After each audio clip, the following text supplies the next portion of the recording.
From the east to the west, you've heard others, but now you've tuned into the best.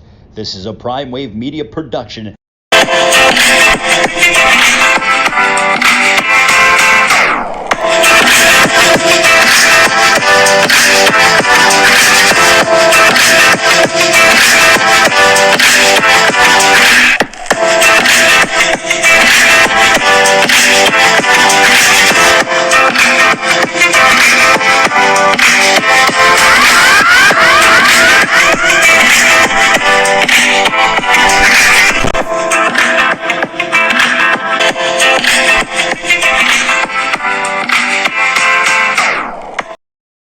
What's up, world? It's the one and only Pop DDICD Primetime Capper. I'm feeling good. I'm feeling great. And it is time for the premier sports betting show, the Primetime Angles. And I know I'm coming in late today, man, but it's been a busy day. Me and Jeff did the NFL Bet Exchange earlier, and I had a lot of information I had to put down for this show.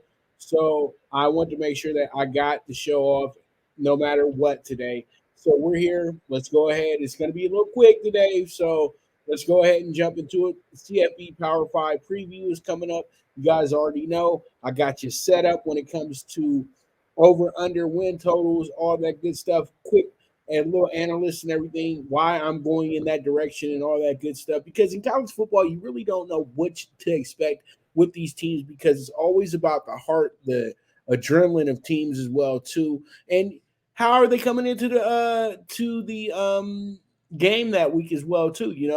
Is this a great week for everybody? Is it a bad week for everybody? It all depends. But let's go ahead and get into our first group, and that's going to be the ACC preview. And in the ACC preview, this is how I have it set up. In the Atlantic Division, I see the Boston College Golden Eagles going under 5.5 this year, plus 120. There's just not, it's the same old Boston College that I see every single year.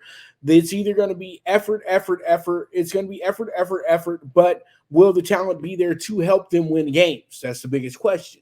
I think that they land right at 5-7 this year, so I'm taking the under 5.5. Let's see how it goes. Let's see how it shakes out. But odds makers are saying that they're a better team than that. They're looking at them as more of a 6 to 7 win team this season. So we'll see how it goes, and we move forward from there. We have the Clemson under 10 this year. I'm not saying that they don't win over 10 games this year, but I just feel like they land right at 10. They're not going to go anywhere over 10 this year. And you guys have to remember, this is for the regular season as well, too. So pretty much I do feel like they stay right at the number 10. So from there, plus 105, we can go from there. And I look over and I see FSU at over 9.5. I got FSU winning at least 11 games this year. Okay, I think that they do have some tough games early in the season, but I feel like they're going to sheet the ACC this year. I feel like they're going to absolutely sweep the whole conference this year. And so I'm probably jumping ahead of the curve right now on who I'm going to pick as the champion. But I feel like this is the rebirth of Florida State. I've talked about this earlier on shows this summer as well, too. And I'm still confident about what I see with the Seminoles. All right, North Carolina State, I feel like are the dark horse here in the conference this year. They have a really balanced team, and they have a lot of good things going on down there in Raleigh. And nobody's talking about it. But I feel like this year can be a year where they can step up and surprise a lot of teams. So I do like them with the over 6.5 this year. And then, Syracuse is always going to be a good covering team. They're going to be a team that's going to be, very attractive early in the season, but later on in the season, as the season progresses and goes along, they'll probably be figured out exactly who they are. So I got them still going under 6.5 games, and the odds makers are probably pretty much agreeing that this is not going to be a team that they see being one of the top teams in the ACC next season, this season coming up. I'm sorry. And then you have Wake Forest. Wake Forest is replacing Sam Hartman at quarterback. I know that's going to be a little difficult, but they do have a good rapport as a team in place. And their coach does have a good understanding of his roster as well, too. So this will be a team that will do the same exact thing that they did last year. They'll ruffle some feathers. They'll have some good weeks. They'll have some bad weeks. But I think that they're a 7 or 5 team or better. Let's keep it real. That's how I feel. And we are getting plus money for that as well, too. All right. Now we got the Coastal Division. We got Duke, the over 6.5 here. Duke played really good football last year, and they have a really good offense in place as well, too. And, it's the smart guys. So why not? I feel like they can be a sneaky 7-5, 8-4 this year, and absolutely compete in the Coastal Division, which is always a wide open conference as is. So, a wide open division as is. So it is what it is at the end of the day. And don't get mad at me because I know that I see UNC's not in the group, but we're going to go ahead. We'll fix that in a second. But they should be in the group, but for some odd reason, I forgot to put them there, but we'll have them back up there in a second. So pretty much we have a very, very, very good group that's sitting here. We have the Georgia Tech. Yeah, I don't see much with Georgia Tech this year. Let's just keep it real. I don't see much with them. I see them more as a team that's on the up and up for years to come along. But other than that, I don't think that this team is really ready yet. There's a lot more teams who are much better than the than Georgia Tech in this group. So that's where I'm leaning with them because the ACC is tough, and I just think that they're going to be more patsies than anything, and that's why I'm putting them in that category right now. Is because I just really feel like this team is not going to be that good. It's crazy because they do kind of run a system where you would feel that eventually this team could really go out there and kill stuff, but it's just not there yet. So, pretty much I just feel like what happens here is going to be a team that really just is going to be a whooping boy for the rest of the conference. I'm just going to keep it real. And that's how I'm feeling with that. So, all in all, that should be a very good situation. Now, Miami is probably a team that I can say that is probably back on their up and up this year as well, too. I feel like Miami could run the table a little bit. They could win the Coastal this year as well. Like, you feel like every year Miami can win the Coastal, but I like the plus 110. I think they're an 8 or 9 win team this year because they have to turn it around at some point. And I feel like this could be the year where, you get a better Canes team than we've had over the last few years. Now, with North Carolina, they're not here listed, but I still have North Carolina going under 8.5. There's a lot of pressure on North Carolina this season. They have a national championship type quarterback, but they don't have a national championship type roster to back him up. But they'll have some big games, they'll have some big wins. But I feel like they land right at 8 wins for the season. And so the under 8.5 feels like a very, very strong play, in my opinion. But once again, this is a team that can run the table and win the Coastal as well, too. Now, we have Pitt. Pitt is a team that will probably struggle because they have a new group coming in. It's a very young roster over there as well, too. Brand new coach, all that good stuff. So I think that the under 7 is a strong play. You know what I mean? I think it's a very, very strong play, and we'll go from there. I think that it should be some a good season for them, but it's a learning season for them. And then we got Virginia. Virginia is kind of low on the totem pole this year. They got after their tragedies that occurred last year, it kind of turned some people off from the university and attending the university. They lost out on some recruits because of it, but all in all, it's going to take a little bit to rebuild this situation here, but I feel like they're going to have a good, spiritual season this year. They may not win 5 games, but they'll win 4. How about that? They'll win 4. That's how I'm feeling. So I'm going to take them with the over 3. We'll see how it goes. We'll see how it shakes out. Virginia Tech is absolutely putrid. I haven't seen a UV Tech team this bad ever, really. I'm almost 40, but, all these years I've been watching Virginia Tech, they've always consistently been a team that's 7-5 or better. or 8-4 or better, 9-3 or better. But these last few years, they've been kind of a shell of themselves. They haven't really been the same since Frank Beamer was there. So I feel like this year will probably be a bottom out year for Virginia Tech, where they're going to have to, where the writing's going to hit the wall on how they're going to recruit moving forward. But I think the under 5.5 is a good play here. So we'll see how it goes. We'll see how it shakes out. Now, who do I pick as the champion of this conference? And I already told on myself, but it is going to be Florida State. And Florida State comes in here rocking a plus 170. So it's not that big of a number because you look at Clemson's number, the Clemson is plus 150. So, it's kind of like either or. And that's how it's looking to me. And they play in the same division. So when they line it up this year, most likely it's going to be the ACC title game before you play the actual ACC title game. So that's going to be a great one. I look forward to it. Florida State is my champion of the ACC this year, and I can see Florida being in the Final Four this year as well, too, for college football. Because if they do win the conference and they win it in defining fashion, there's no way they're holding out Florida State from the top four. Because, Florida State is a traditional team over the last 40 years of college football. Even though they've had some real lean years the last 5 or so, everybody knows that Florida State is a household name. And everybody knows that they were the face of the ACC for a very long time when it came to football. So,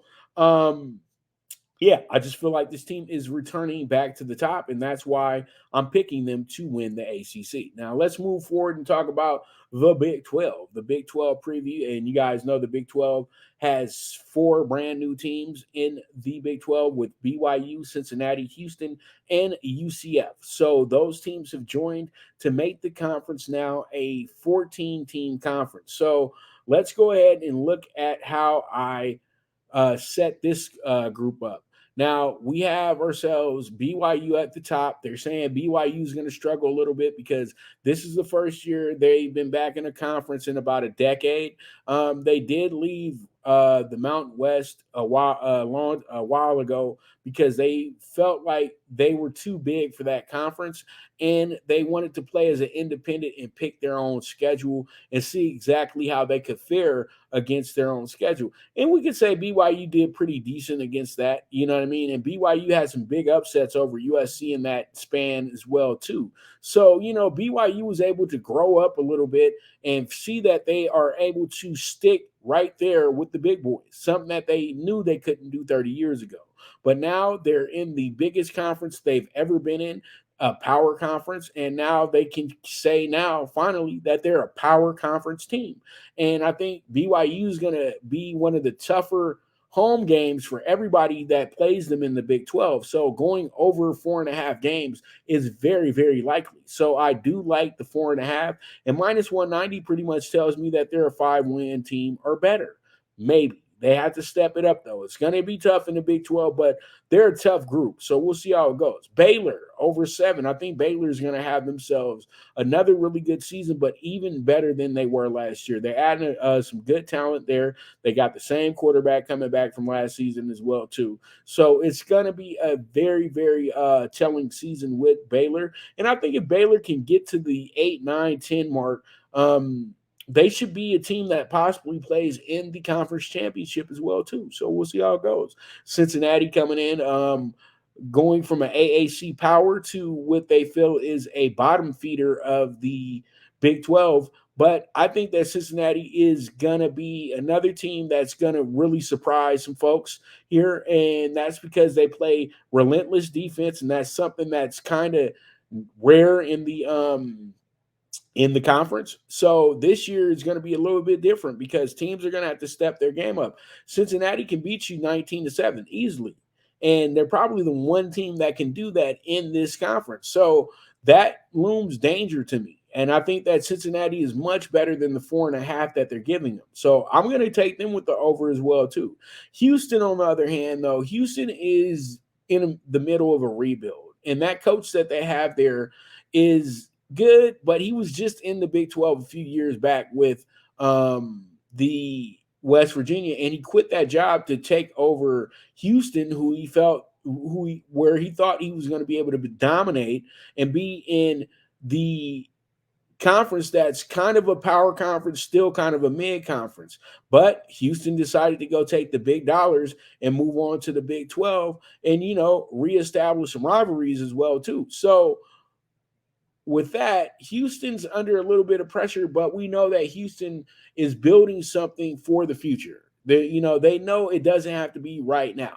When they were in the AAC, they had the roster to dominate that conference. Now they have a roster that's considered middling in the Big 12, but they can overcome that as well too. And they have a good amount of experience playing Texas and Texas Tech all these years, TCU. So all that's going to be really fun when you see that Texas rivalry, all those Texas rivalries really, really play a big factor into this season. Also, let me not forget Baylor. Baylor is a part of that predicament as well too. So we'll see how it goes. We'll see how it shakes out. We move forward. Now we have Iowa State. They are set to not be that good of a team. And that's kind of surprising, you know what I mean? But it's understandable. Iowa usually has to take a while to put together really good teams, but they're always going to be a team that's going to give you issues when you come to aim. So that's one thing that you can factor in. So them being a 5-7 team, that is very doable in my opinion. So that's why I have them over 4.5 games. Now, Kansas, on the other hand, Kansas has a lot of high hopes going into this season, but it's Kansas. Come on, man. Let's keep it real. I think Kansas will be happy with a 6-6 season, to be honest with you. I don't think they get over that threshold of 6 this year. So that's why I'm taking the hook, because I feel like they can land right at 6 or below. So that's where I'm going with that one, minus 125. Kansas State is an intriguing team. I think Kansas State is a team that everybody has to take very seriously. They got a big chip on their shoulder. They won the Big 12 title game last year and were left out of the Final Four. The team that they beat was in the Final Four. So that kind of left a bad taste in their mouth moving forward. So I think that Kansas State would be a team that plays up to or over their absolute capability. So I truly do feel what happens here is that you have a team in the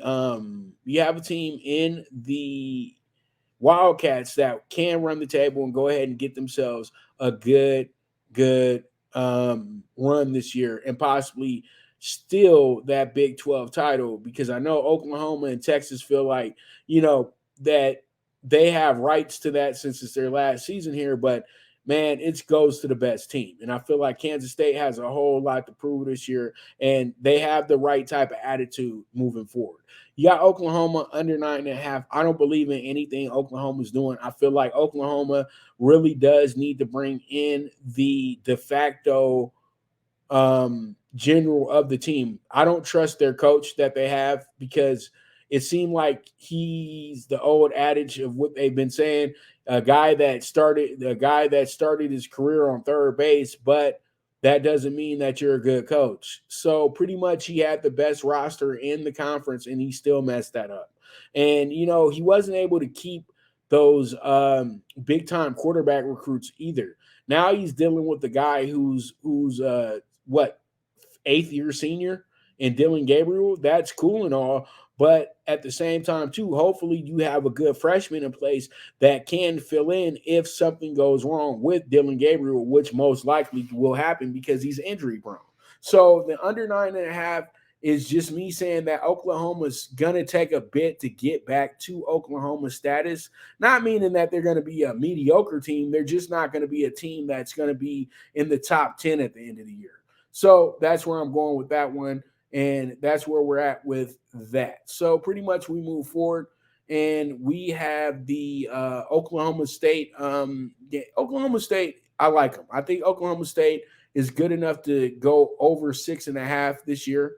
And that should be something that works very well for this team. I think all in all, they're another team that can possibly run the table here in the conference, because I know they got a big chip on their shoulder. They were one of the better teams in the conference most of the season last year. They just had some hiccups at the end. But I do like them coming into this season. And if they can duplicate anything what they did last season, they're in good shape. Let's just keep it real. They're going to be in good shape moving forward. So Oklahoma State, I like their chances. Over 6.5 is pretty good with the plus 100. Then you got TCU under 7.5 plus 105. I think that's going to be a strong play as well too, because TCU has a lot of their top tier players that are gone. They're not there anymore. So TCU's rebuilding, and last year they were supposed to be second to last. I think this year they fall into that category a little bit more consistently, because they don't have those super seniors this year and those super athletes this year, in my opinion.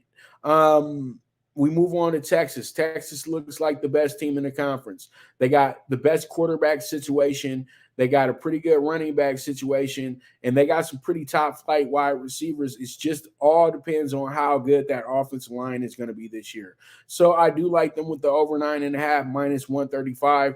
Odds makers seem like they're looking at them as a 10-2, 11-1 team, possibly undefeated at the end of the year. So we'll see how it goes. And then we have Texas Tech, the under 7.5. Plus 110. You know, Texas Tech is always a 7-5, 6-6 team. I don't see them being better than that this year. So not much to say about that. Then we have UCF, brand new to the show. I think UCF can land right at 7. They'll possibly be a 6-6 team. We know that UCF is going to be a tough road game for everybody in the conference when they do go down to Orlando. So I'm going to take the under 7 with the minus 115. And then we finish up with the West Virginia Mountaineers. I have them going over 4.5 this year. I think they're going to be much better than they're predicting they're going to be. And I think that when you get down to the nitty gritty of it, once again, Morgantown is going to be a tough place to win at. And West Virginia is going to find a way to upset one of the top teams in the conference as well, too. They do it every year. So pretty much there it is. That's going to be our group for the Big 12. And I'm going to go ahead and move forward to the Big 10. Oh, man. It's a long day today, boy. But let's go ahead, and this is what we have here. We have the Longhorns winning the title. I have the Longhorns as my conference championship this year, and they are the favorite as well, too. So, you know, Texas is sitting in the driver's seat to win this conference this year. So this should be a lot of fun in the Big 12. So let's go ahead and move on to the Big 10 preview. Big 10 is what? I think they're 14 teams deep as well. They're going to be adding 4 more teams, so they're about to be 18 teams in that conference. I think they're going to kick out 2 of the teams though. Honestly, I think that Nebraska and Rutgers could be on their way out, or Rutgers and Maryland could be on their way out of the Big 10. Just think about it, because Rutgers and Maryland would probably be a lot better in the ACC. Just think about that. You know what I mean? New Jersey, Nebraska, or New Jersey, Maryland. It all makes a little bit of sense there, but we'll see.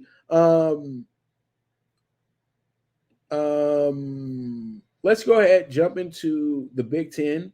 And the Big 10, we have the East Division. I have Indiana being bad this year, under 3.5, and it's a plus 120 on that. But Indiana doesn't have anything.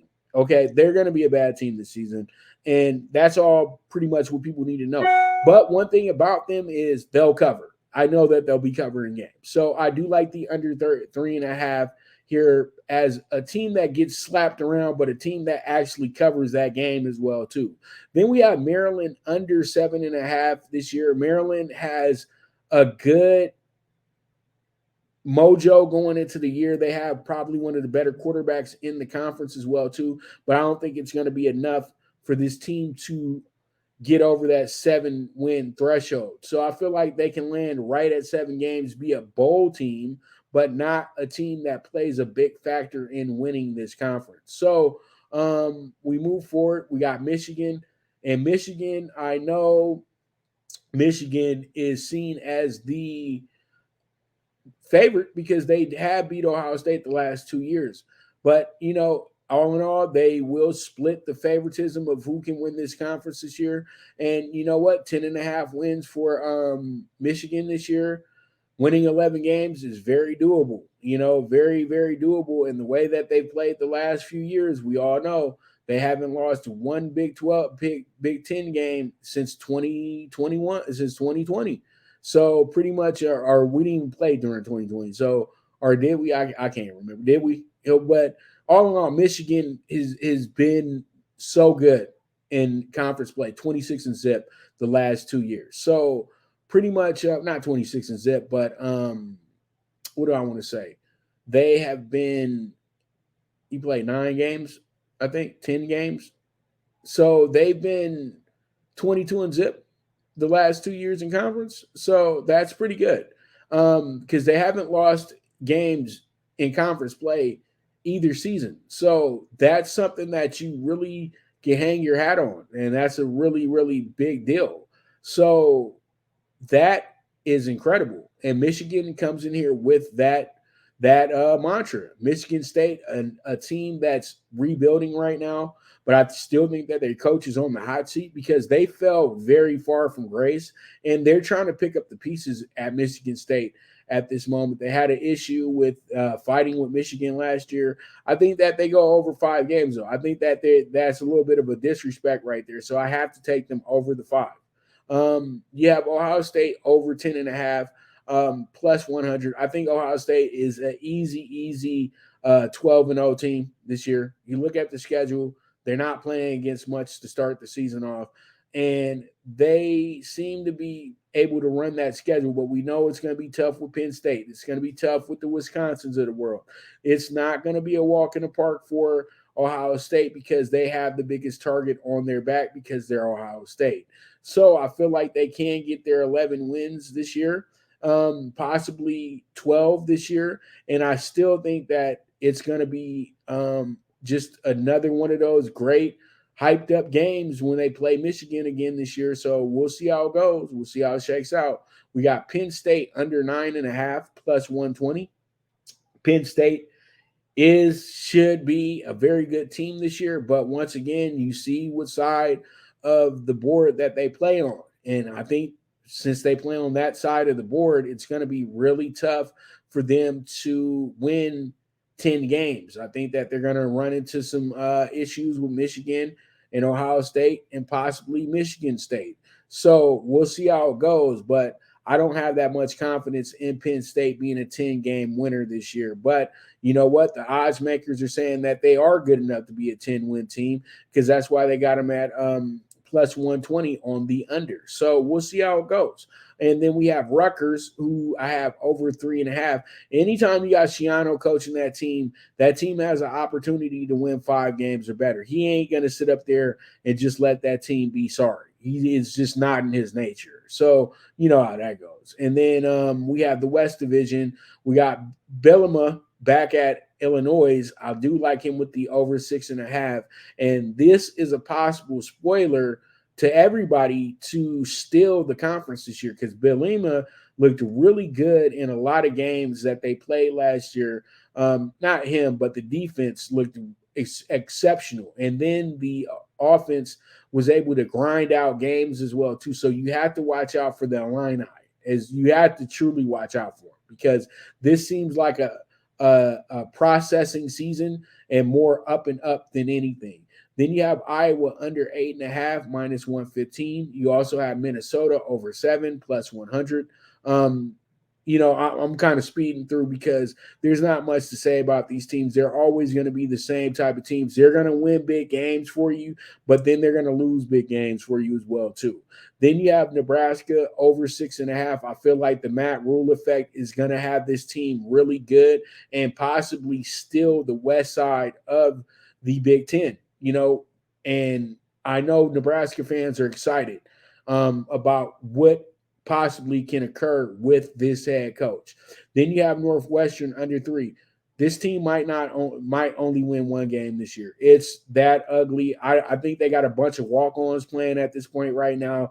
Nobody really cares to play for Northwestern after what happened with the hazing situation and everything like that. So they're going to be going with a lot of guys that are going to be the Rudy or like Rudy and shit. So it's going to be tough.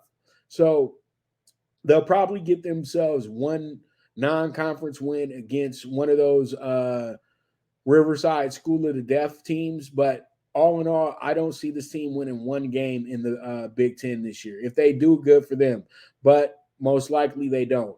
But they do have two teams that they can possibly do that to, probably Indiana or Rutgers.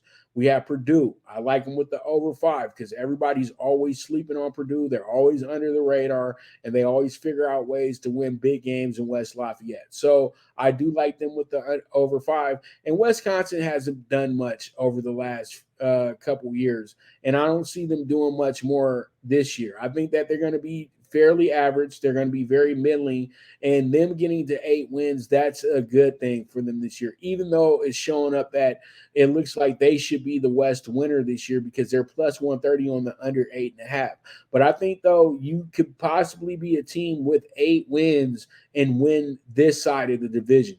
With the on the East Division, you know what time it is. You have to finish with 11 or so wins. You almost have to go undefeated on that side to get into the title game because it's going to come down to Ohio State, Penn State, and Michigan on that side. But the West Division is wide open. You don't know who's going to win this side, but you know Northwestern doesn't have a chance. Okay, we can just put that in play right now.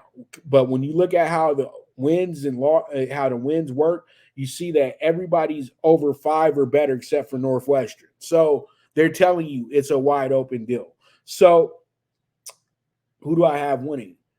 None other than the Ohio State. I just feel like Ohio State has the sweet revenge on their mind this year, but they are co-favorites with Michigan this year at plus 180. So to me, you're getting value on both sides. So if you like Michigan, you can take Michigan. But I just feel like Ohio State got some really, really bad taste in their mouth from these previous beatdowns from Michigan the last 2 years. And their idea right now is it's not worry about the national championship. Let's worry about beating Michigan first. And that's how I'm feeling with this Ohio State team going into this season. But they know that they got to beat up on the rest of the conference as well, too. So this should be a very, very, very good season in the Big Ten. And I think we're going to have ourselves some good parity, but it's going to come down to the usual suspects as usual. So we move forward. Let's go ahead and talk about the Pac-12. And I'm going to start moving a little bit quickly because I've been at this for a while today, and we are getting down to the point to where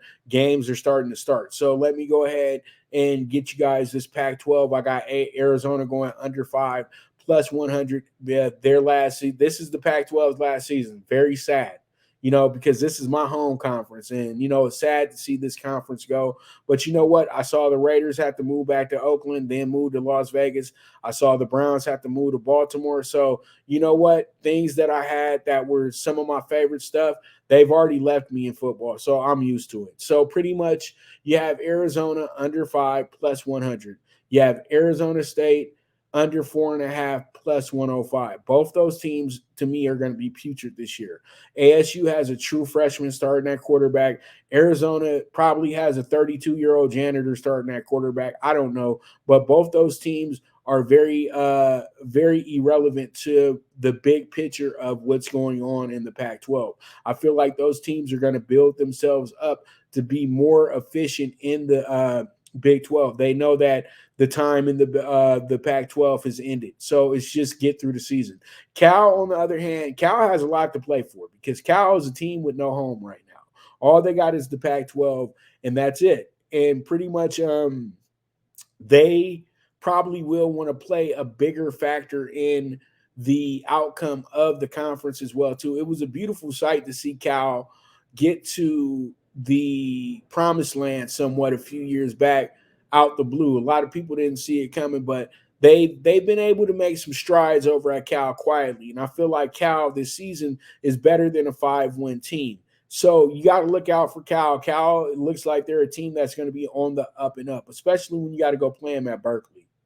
And then you have Colorado, and it's the Dion show, and everybody Dion. 3.5 wins with the talent that they have should not be a problem in getting these guys to the pinnacle of 4 wins. I think that they're a 5-win team. To be honest with you, they're going to be okay, but Dion is getting a grace period this year because they don't expect much from Colorado. But Colorado has the talent with a guy like Travis Hunter and Shadir Sanders to where they've won college football games. So I don't see them being as bad as the odds makers want them to be. But we know Colorado was just a horrible team last year. But the over 3.5 plus 125 feels really good.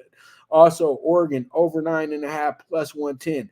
Oregon is sneaky good to me right now, and that 3-1 to win the championship is a very, very profitable play in my opinion. But I didn't pick them to win the conference, but that 3-1 is nice. Then we got Oregon State. Oregon State is a team that's going to be the dark horse in this conference. I feel like Oregon State could absolutely win the conference. A lot of people should not sleep on what they got going, and I think that possibly the Oregon State game, the Apple Cup, will be not that. Not the Apple Cup. That's the one in Washington.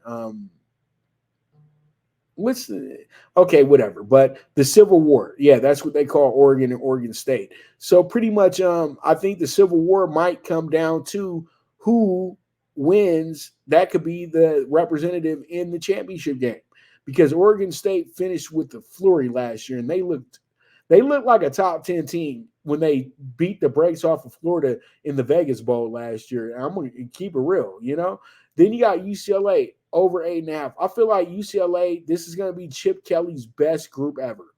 And they're going to be the group that puts everything together the right way. And I feel like this is a 10-win team or better. Honestly, I truly do. USC, I feel like they land right at 10 wins. I feel like USC got a couple losses in them this year, to be honest with you. I feel like Caleb Williams is going to be putting too much pressure on himself, and I don't know if that defense has really made the improvements that they truly need to make to be a sufficient unit. Now we got Utah. Utah, you know what? Utah will probably regress this year. I know they're bringing back their quarterback and everything like that, but I feel like a regression's in place, and they look like a really good 8-4 team. Let's just keep it real. I feel like they're a good 8-4 team. They're going to have their issues with UCLA, USC this year, Washington, and Oregon. I feel like they're not going to beat those teams this season. So that's where I'm going with that. And pretty much we end up with the Washington schools. And I like Washington to go under 9.5, but I like them to land on 9. I think 9 is a perfect number for that team. So we'll see how it goes. We'll see how it shakes out. And we have Wazoo. Wazoo is probably one of the more, quiet under the radar teams, but we all know going to Pullman is going to be tough business for everybody who pulls up over there. So them being a 7-5 team is very possible. So I do like them with the over 6 minus 105. So with that, we have ourselves one last conference to talk about, okay?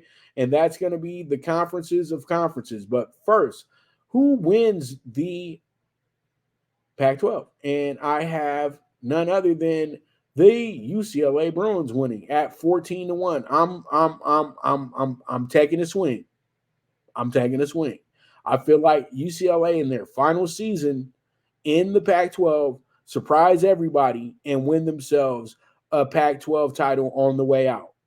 And they beat USC in that Pac-12 title game. How about that? Because it's open. They don't have divisions anymore. It's the best 2 records at the end of the year. So if they were to play each other, that would be absolutely epic to finish up the Pac-12.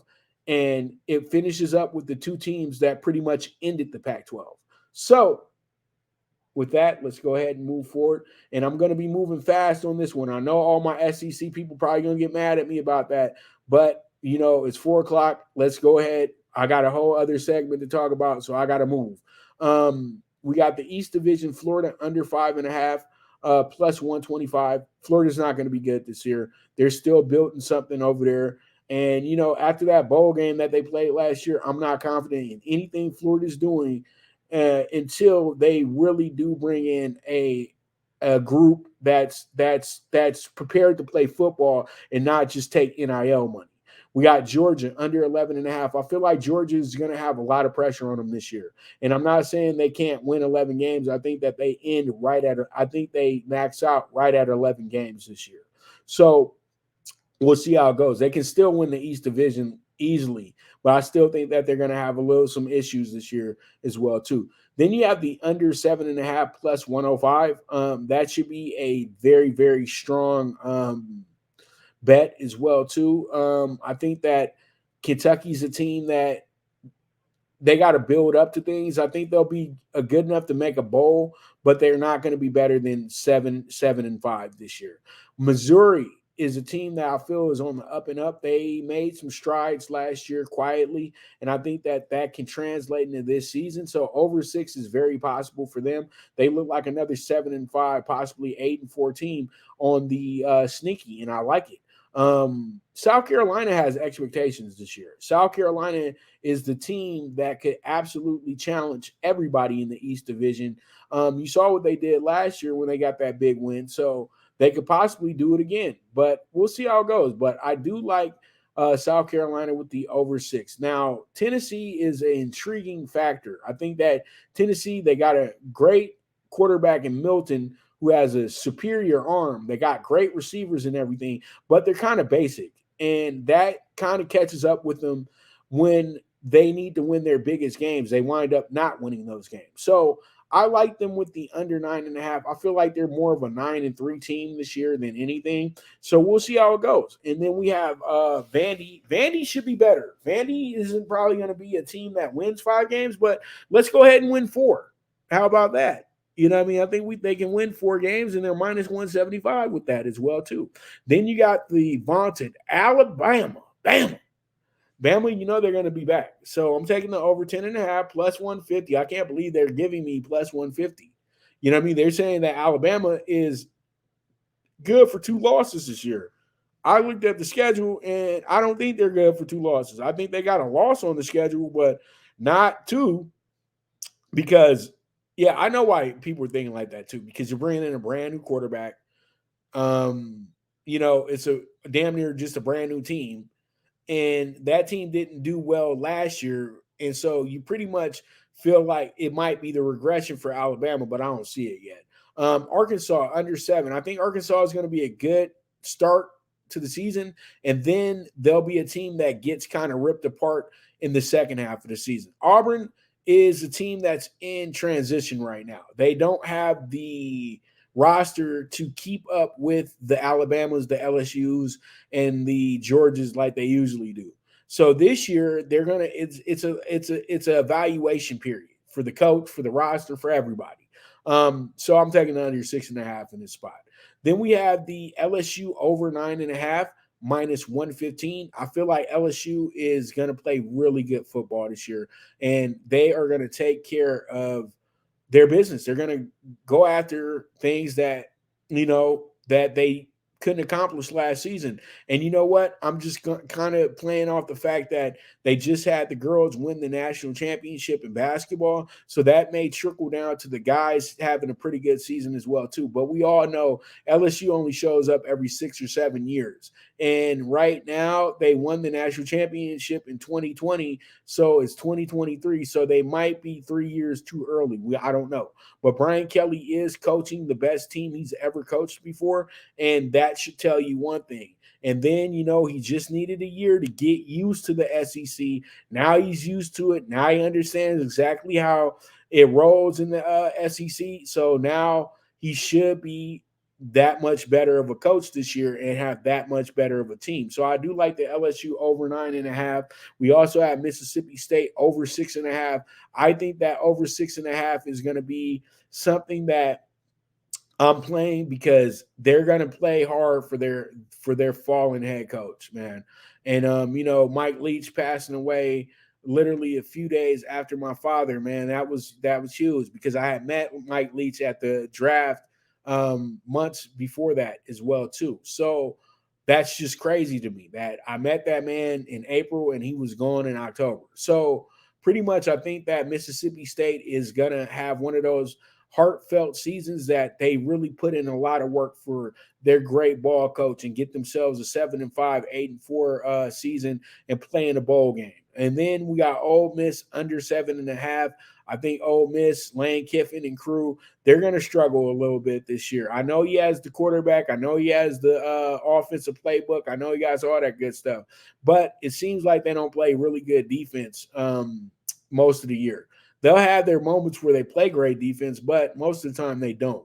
And I think that's going to be something that's going to mess them up in the end. So I do like the under 7.5 when it comes to Ole Miss. And then the team that's kind of my surprise team this year in the conference because they have the roster to be a surprise team. And Jimbo Fisher has to be on the hot seat this year because this is a show and prove season. So I'm thinking to myself that the boys from College Station wind up winning nine games or better this year. I think that it's going to be tough when you go to College Station to play against them. And I think that they're going to catch some upsets here on the road this year as well, too. So we'll see how it goes. We'll see how it shakes out. But who am I picking to win the SEC this year? I'm going to surprise y'all a little bit. And this year I'm going to take LSU to win the conference this year. And I love LSU with that 6-1 conference championship odds. And Georgia, once again, is a plus money favorite, but a small dog, though, plus 105 to Georgia. And Georgia does have the street credibility. They've won the conference 2 years in a row. And right now they are, 18-0 in the last 2 years when it comes to the SEC. And I think they've only probably lost, 2 games in the last 4. So that's absolutely incredible when it comes to this conference. So pretty much with that, I think 3 games in the last 4 years. So that's incredible. That's like really, really incredible. So, LSU, that's who I got winning the title for this conference. And pretty much there it is. That's going to be our preview for the Power 5. And I'll go ahead and make sure that I do tweet out all this for you guys on the Twitter right after the show so you guys don't miss out on that. And make sure we bookmark everything because I will come back to it and we will see exactly where we landed at. So with that, let's go ahead and take our first commercial break. And when I get back, we will be talking baseball. So you guys stay tuned. This is the Premier Sports Betting Show, the Primetime Angles with the one and only Pop DiBiase, the Primetime Capper. Good News Only Racing Club, led by the legendary Doug O'Neill, the trainer of 2 Kentucky Derby winners, and I'll have another in Nyquist. Also trained 2-time Breeders' Cup champ Golden Sense, who are just a part of a long list of thoroughbred champions trained by Doug O'Neill.